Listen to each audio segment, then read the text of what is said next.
Hi, this is Aaron for BandLab, and in this video we're going to make a dancehall beat in BandLab's free online DAW. You can open this project yourself with the link in the video description, and if you find this guide useful, please hit the subscribe button and the notification bell to be the first to know when new videos drop.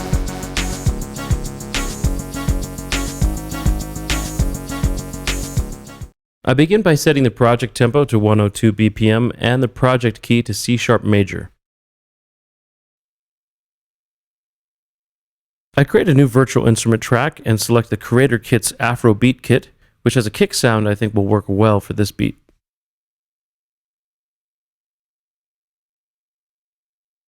I program this on the 1st and 4th 16th notes of the first bar, duplicating it out for a 2-bar sequence.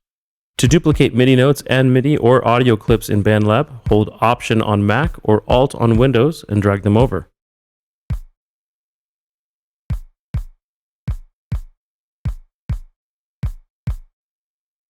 I want the kick to be louder, so in the effects panel I add a Dynamics BL1176 effect.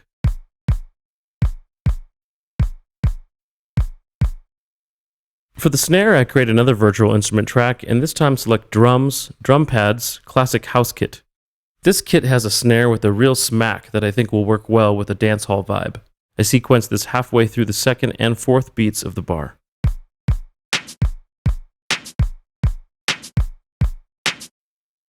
Again, I want the sound to be louder, so I add a BL1176 to the track too.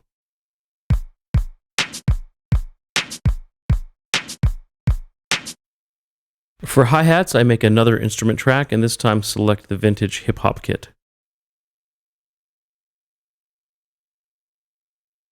This pattern has closed hats on 16th notes, an open hat on the snare, and a gap before the pattern repeats again halfway through the bar.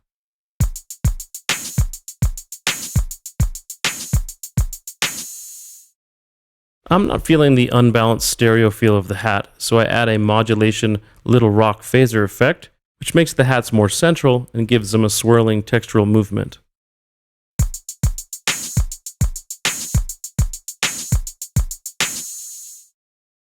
Now I want to add some shakers, and for this I turn to BandLab's sample library. In the Loops tab, I enter Shakers in the search field and drag John Sturck's Shaker 1 into the project. I just want to use the first couple of beats of this sample, so I truncate the sample using the handle at the bottom right-hand corner of the clip. I then use the loop handle at the top right-hand corner of the clip to loop it out for the 2-bar drum part I've got going.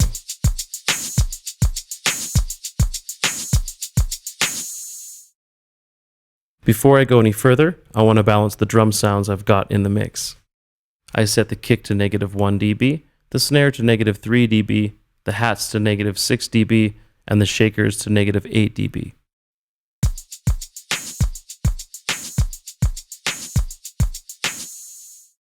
Now that I've made the drums, it's time for some tonal instruments. I'm going to make the bass line first, and then center the rest of the music around that. For my bass sound, I select the basses, synth basses, Future Redux bass instrument. I program this to play C#, F#, G#, and back to F# following the rhythm of the kick and snare.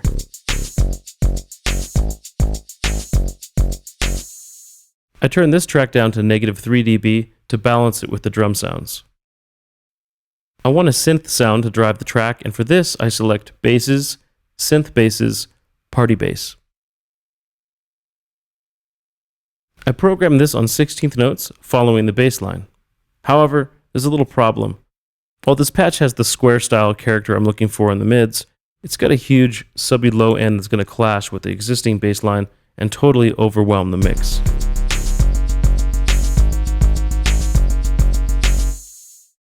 Thankfully, BandLab offers a solution in the form of the tone effects section. I'm going to use the tone effects to bring out the part of the sound I like and attenuate the part of the sound I don't want. I begin by adding the graphic EQ effect. I use this to boost the 200 Hz band by 6 dB, the 400 Hz band by 4 dB, the 800 Hz and 1.6 kHz bands by 2 dB, cut the 3.2 kHz band by 1 dB, and boost the 6.4 kHz band by 4 dB.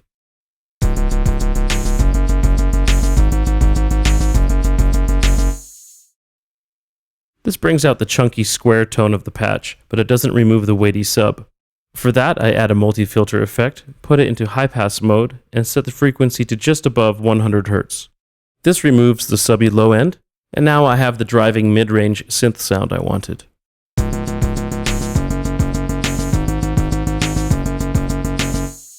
I turn this track down to negative 8.5 dB to balance it with the existing elements. Next, I'm going to add a syncopated stab sound that will also help drive the track along. For this, I select the keyboard's Synth Leads Dub Supersaw patch. I program this to play on C#3 and C#4 between every beat of the 2-bar sequence, apart from the last one.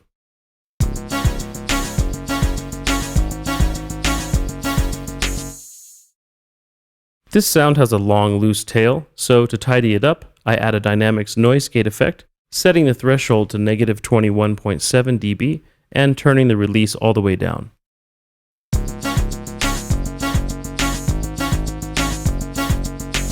I turn this track down to negative 7 dB. To give this track a little atmosphere and stereo width, I'm going to add a synth pad. I select Keyboards, Synth Leads, Dance Lead for this, and program it to play sustained notes.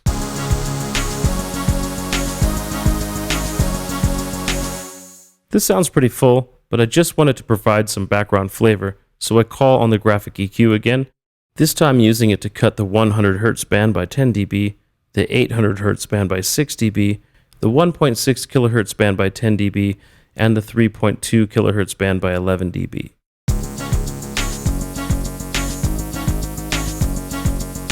As well as using the EQ to limit which frequencies this sound occupies, I want it to sound less upfront, and I'm going to use the reverb to do this. I add a reverb, studio reverb effect, turning the mix up to maximum and setting the size to 2.4. This processing gives us a suggestion of the sound rather than having it dominate the mix. For the arrangement, I duplicate the track out to a 16-bar sequence.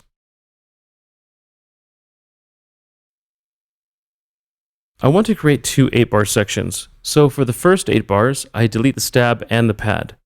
When played on a loop, this gives the track a feeling of stepping up and then mellowing out again.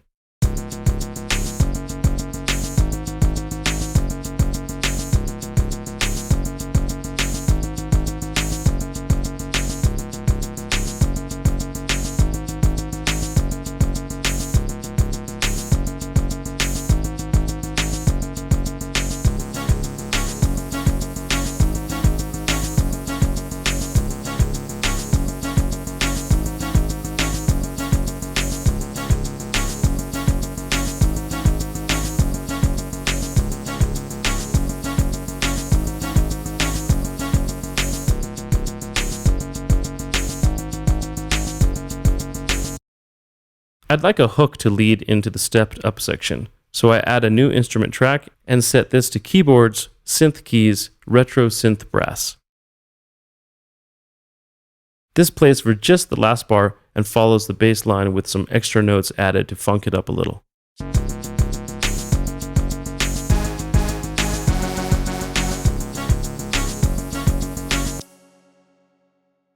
I turn this track down to negative 3 dB to balance it out. We now have a simple 16-bar arrangement that you can duplicate out as many times as you need for a vocal. And as usual, you can fork this project to make your own version of it using the link in the video description. Have fun!